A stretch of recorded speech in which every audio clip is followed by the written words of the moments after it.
20 of Indian Constitution, protection in respect to conviction for offences. Clause 1 says that no person shall be convicted of any offences except for violation of a law in force at the time of the commission of the act charged as an offence, nor be subjected to a penalty greater than which might have been inflicted under the law in force at the time of the commission of the offence. Clause 2 says that no person shall be prosecuted and punished for the same offence more than once. Clause 3 says that no person accused of any offence shall be compelled to be a witness against himself.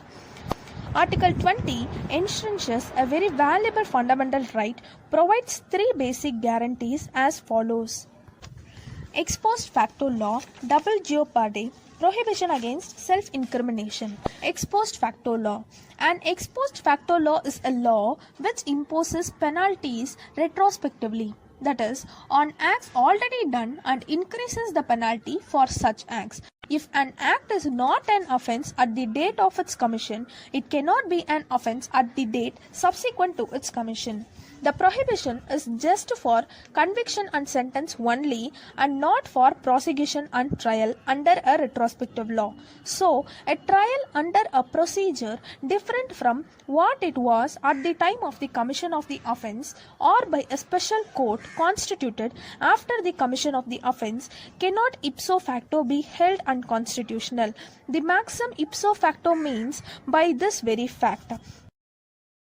In the case law Kedarnath vs. State of West Bengal, the accused committed an offence in 1947 which under the act then in force was punishable by imprisonment or fine or both. The act was amended in 1949 which enhanced the punishment for the same offence by an additional fine equivalent to the amount of money procured by the accused through the offence. The Supreme Court held that the enhanced punishment could not be applicable to the act committed by the accused in 1947, and hence set aside the additional fine imposed by the Amendment Act. Second one is double jeopardy. The term double jeopardy means no man should be put in peril twice for the same offence. It means if a person is tried and acquitted or convicted of an offence, he cannot be tried again for the same offence or on the same facts for any other offence. This doctrine is also embodied in section 300 of the Criminal Procedure Code 1973.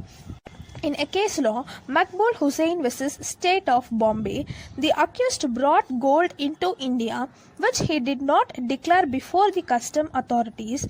Upon search, the authorities recovered the gold and confiscated the same. Later, he was charged for having committed an offence under the Foreign Exchange Regulation Act. Now it is called Foreign Exchange Management Act. The appellant contended that the second prosecution was a violation of Article 20, Subclause 2.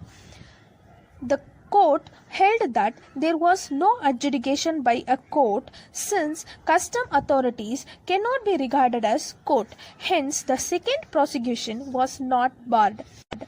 The third one is prohibition against self-incrimination. Article 20, Clause 3 embodies the general principles of English and American jurisprudence that no one shall be compelled to give testimony which may expose him to prosecution for crime. It is the duty of the prosecution to prove the offence. The accused need not make any admission or statement against his own free will. The guarantee extends to any person accused of an offence and prohibits all kinds of compulsions to make him a witness against himself. In MP Sharma vs. Satish Chandra case 1954, the Supreme Court observed that this right embodies the following essentials. It is a right pertaining to a person who is accused of an offence. It is a protection against compulsion to be a witness. Thank you.